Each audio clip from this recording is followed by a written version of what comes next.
तो हमने जो चर्चा की है जिस संबंध में वो नागरिकता के बारे में हम बात कर रहे हैं, तो नागरिकता में अभी हम लोगों ने अधिनियमों के बारे में चर्चा की है कि भारतीय नागरिकता इंडियन सिटीजनशिप के लिए जो एक्ट बनाए गए हैं, कानून हैं, उनके बारे में बात की। अब हम बात करेंगे कि नागरिकता संबंधी भारतीय राज्य व्यवस्था में कौन कौन से अनुच्छेदों को शामिल किया गया है। तो अनुच्छेद 5 से 11 तक भाग 2 के अंतर्गत मैं आपको यहां पर क्लियर कर दूं, भाग 2 पार्ट 2 भाग 2 के अंतर्गत अनुच्छेद 5 से 11 तक नागरिकता के प्रावधानों को शामिल किया गया। नागरिकता के प्रावधानों में अनुच्छेद 11 के बारे में आपको ऑलरेडी बता चुका हूं। अनुच्छेद 11 के अंतर्गत भारतीय नागरिकों, विदेशी नागरिकों, भारतीय मूल के विदेशों में बसे हुए नागरिकों के नागरिकता प्राप्ति, समाप्ति, उनके संबंध में जो विभिन्न प्रकार के कानून बनाए जा सकते हैं वो इंडियन पार्लियामेंट के विधेयक लोकसभा राज्यसभा के पास होने के पश्चात और जो संवैधानिक प्रक्रियाएं हैं उस विधि के अधीन ही बनाए जा सकते हैं। इस संदर्भ में अनुच्छेद 11 पर हम लोग चर्चा ऑलरेडी कर चुके हैं। बात करते हैं, we are discussing about the article number 5। Article number 5 में ये निश्चित किया गया है कि भारतीय संविधान के प्रारंभ होने पर भारतीय नागरिकों को नागरिकता का प्रावधान किस प्रकार से डिसाइड किया गया था।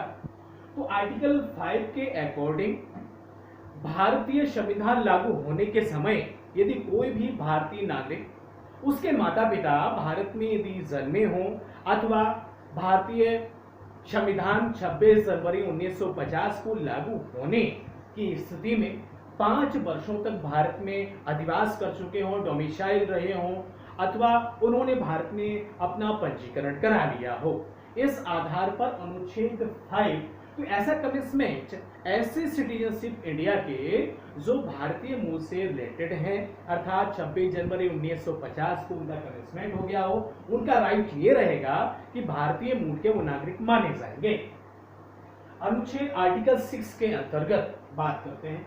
आर्टिकल 6 बड़ा महत्वपूर्ण माना जाता है। आर्टिकल 6 इसलिए माना जाता है कि पाकिस्तान से भारत आने वाले नागरिकों की नागरिकता, तो 15 अगस्त 1947 भारत पाकिस्तान विभाजन के समय जब भारत पाकिस्तान का डिवीजन हुआ, 14 अगस्त 1947 को पाकिस्तान आज़ाद हुआ और 15 अगस्त 1947 को जब भारत आज़ाद हुआ, तो उस समय पाकिस्तान से बहुत से नागरिक भारत में आए और भारत के नागरिक पाकिस्तान गए।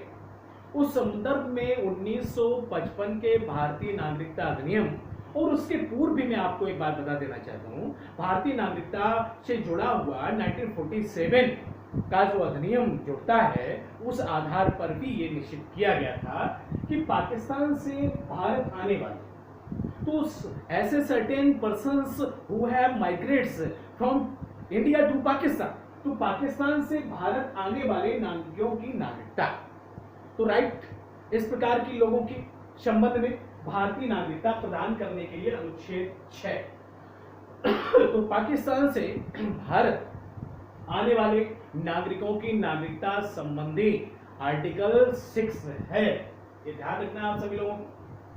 तो पाकिस्तान से भारत आने वाले नागरिकों की नागरिकता, तो certain persons who have migrates from to India to Pakistan, तो पाकिस्तान से आए हुए नागरिकों के लिए। अनुच्छेद 7 में हम बात करेंगे पाकिस्तान को जाने वाले व्यक्तियों की नागरिकता, ऐसे नागरिक जो भारत पाकिस्तान विभाजन के समय भारत से पाकिस्तान गए, तो ऐसे पर्सन के बारे में, तो who certain persons who have migrates from India to Pakistan, Pakistan from India, इस प्रकार से संबंधित दोनों ही अनुच्छेद 6 और 7 रिलेटेड हैं। ऐसे व्यक्ति जो पाकिस्तान से भारत आने वाले नागरिकों की नागरिकता और अनुच्छेद 7 में पाकिस्तान को जाने वाले व्यक्तियों की नागरिकता संबंधी अनुच्छेद शामिल किए गए हैं। तो आर्टिकल 7 पाकिस्तान को जाने वाले नागरिकों के संदर्भ में है और आर्टिकल 6 पाकिस्तान से भारत आने वाले नागरिकों के संबंध में। तो right persons certain persons who have migrated from to India Pakistan or Pakistan from India, that's clear। अनुच्छेद 8 में भारत के बाहर के लोगों की नागरिकता, तो certain persons who have residing from outside of India, ऐसे लोग जो दूसरे देशों में बसे हुए हैं, तो आर्टिकल 8 के अंतर्गत आएंगे। तो भारत के बाहर लोगों की नागरिकता के संबंध में हम लोग चर्चा कर चुके हैं। 1986, 1992, 2003 लक्ष्मण समिति के रिपोर्ट के आधार पर शामिल किया गया नागरिकता अधिनियम 2005, 2015, तो हम सभी इन पर चर्चा कर चुके हैं, डिस्कस पहले से ऑलरेडी कर चुके हैं। तो भारत के बाहर के लोगों की नागरिकता विदेशों के 16 देशों में बसे हुए नागरिकों अर्थात दुनिया की कहीं भी एंटायर द होल यूनिवर्स कहीं भी बसे हुए भारतीय मूल के लोगों की नागरिकता के संबंध में हम लोग चर्चा कर चुके हैं कि भारतीय संसद द्वारा अनुच्छेद 11 का प्रयोग करते हुए किस प्रकार से नागरिकता संबंधी कानून बनाए जाते हैं। तो भारत के बाहर के लोगों की नागरिकता के संबंध में जो विदेशों में है, भारत में आना चाहते हैं, भारत की नागरिकता लेना चाहते हैं, उस संबंध में भारतीय राज्य व्यवस्था, भारतीय संविधान के अंतर्गत इस प्रकार से प्रावधान किया गया। बात करेंगे आर्टिकल 8 के बारे में, अनुच्छेद 9 के बारे में। तो यहाँ पर अनुच्छेद 8 के बाद अनुच्छेद 9 की बात करते हैं। स्वेच्छा से त्यागने पर, यदि कोई भी भारतीय नागरिक स्वेच्छा से भारतीय नागरिकता को त्याग देता है, स्वेच्छा से छोड़ देता है, अथवा किसी विदेशी राज्य की नागरिकता, किसी विदेशी देश की नागरिकता प्राप्त कर लेता है, उस संबंध में उसकी नागरिकता समाप्त हो जाती है, एबोलिशन हो जाता है सिटीजनशिप का। एबोलिशन करने के लिए नागरिकता समाप्ति के प्रावधान भारतीय संसद द्वारा 3 प्रकार से बताए गए हैं, उन पर भी हम चर्चा करेंगे। बात करेंगे आर्टिकल 10 के बारे में। तो आर्टिकल 10 में जिस प्रकार से क्लियर किया गया है उस पर हम बात करने वाले हैं। तो आर्टिकल 10 में निश्चित किया गया कि नागरिकता भारतीय नागरिकों को, विदेशी मूल के नागरिकों को, विदेशी नागरिकों को नागरिकता प्राप्ति के लिए विधि के अधीन ही नागरिकता प्रदान की जाएगी, अर्थात संसद द्वारा बनाए गए विभिन्न प्रकार के कानूनों के आधार पर ही नागरिकता संबंधी उपबंध तैयार किए जाएंगे।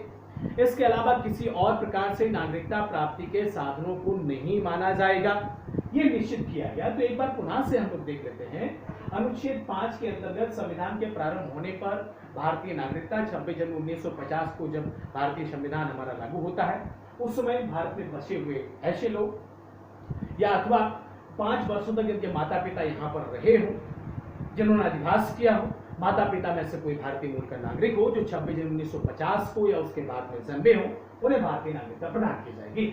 आर्टिकल 6 में पाकिस्तान से भारत आने वाले, पाकिस्तान से जो माइग्रेट करके विभाजन के समय भारत आए, ऐसे लोगों को नागरिकता प्रदान की जाएगी। इसमें एक प्रावधान यहाँ पर यह भी जोड़ा गया है कि 19 जुलाई 1948, एक बात मैं यहाँ पर क्लियर कर देना चाहता हूँ कि 19 जुलाई 1948 को भारत आ चुके हों, उन्होंने भारत में रहकर यहाँ पर रजिस्ट्रेशन करा लिया हो, पंजीकरण करवा लिया हो, तब ऐसे पाकिस्तानी मूल के नागरिक भी भारतीय नागरिकों की श्रेणी में माने गए।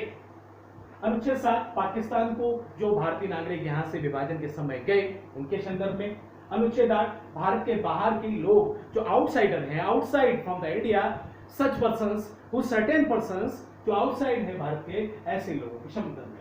आर्टिकल 1 में जो स्वेच्छा से जिन्होंने abolition of the citizenship of India कर दिया है, स्वेच्छा से भारतीय नागरिकता को त्याग दिया है या किसी दूसरे देश की नागरिकता को प्राप्त कर लिया है, उस संबंध में नागरिकता, तो मैं एक यहाँ पर क्लियर कर देना चाहता हूँ कि नागरिकता समाप्ति के संदर्भ में आर्टिकल 9 बड़ा महत्वपूर्ण है। तो आप कह सकते हैं कि जितने भी अनुच्छेद दिए गए हैं, अनुच्छेद 5 से 11 तक के बारे में हम बात कर रहे हैं, वो सभी नागरिकता प्राप्ति से, occurrence of the Indian citizenship से रिलेटेड हैं। But article 9 abolition of the Indian citizenship से कनेक्टेड है, तो ये ध्यान रखना होगा आपको। तो स्वेच्छा से त्यागने पर, विदेशी नागरिकता ग्रहण करने पर, इन सब के संदर्भ में प्रावधान किए गए। नागरिकता अनुच्छेद 10 के अंतर्गत नागरिकता प्राप्ति, समाप्ति, अन्य प्रकार के जितने भी नागरिकता संबंधी प्रावधान किए जाएंगे वो आर्टिकल 10 के अकॉर्डिंग ही होंगे। नागरिकता के संबंध में जितना भी उपबंध बनाए जाएंगे वो इसी के अकॉर्डिंग बनाए जाएंगे। अब हम लोग बात करेंगे कि नागरिकता समाप्ति और उसकी प्राप्ति, एबोलिशन ऑफ द सिटीजनशिप और ऑकरेंस ऑफ द सिटीजनशिप कैसे होता है, उस पर हम लोग डिस्कस करने वाले हैं। तो प्लीज आप इसको थोड़ा सा देखें और इसको समझिए, आगे हम उस पर स्टेप पर बात करने वाले हैं। ओके।